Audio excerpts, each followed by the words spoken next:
చూపవమ్మా.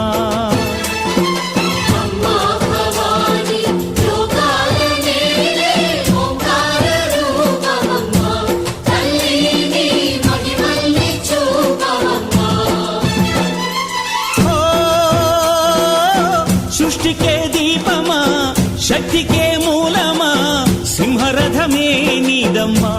అమ్మ దుర్గమ్మ భక్తులను దీవించుమా.